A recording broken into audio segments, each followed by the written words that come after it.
Hi friends, இப்போ Pandya stores பார்க்க போகிறோம். பாண்டிய ஸ்டோர்ஸில் வந்துட்டு எல்லாரும் அரசியை சுற்றி நின்று பார்த்துட்டு இருக்காங்க. என்னடா இது பொருட்காட்சியில் வைக்கப்பட்ட பொம்மை மாதிரியே பார்த்துட்டு இருக்கீங்களே, ஏன்டா குறுகுறுன்னு பார்க்குறீங்க அப்படிங்கிற மாதிரி ஆயிடுச்சு.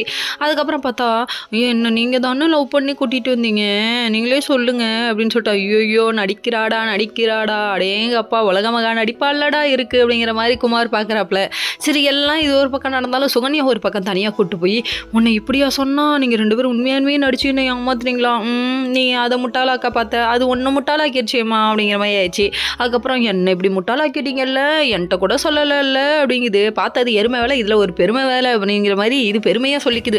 நான் தானே உங்களை சேர்த்து வச்சேன் அப்படின்னு சொல்லிட்டு கடைசியில் பார்த்தா உள்ளே கொட்டு போய் விட நம்ம குமார் பயலுக்கு என்ன பண்ணுறதுனே புரியல.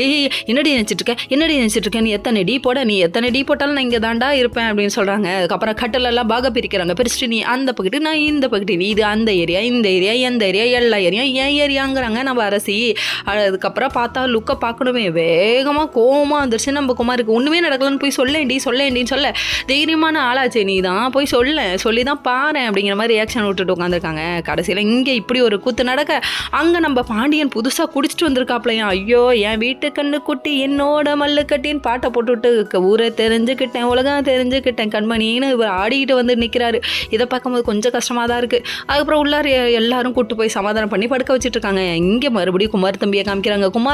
குமார் தம்பியா நம்ம அரசி மேலே கையை பிடிச்சிருக்கு. அதுக்கப்புறம் கழுத்து கத்திய பாயுது, வேற லெவலில் இருக்குது, ஷார்ஃபாக இருக்கா பாருன்னு மிரட்டுறாங்க. இந்த மிரட்டலுக்கு ஆளாயிட்டமே. Okay friends.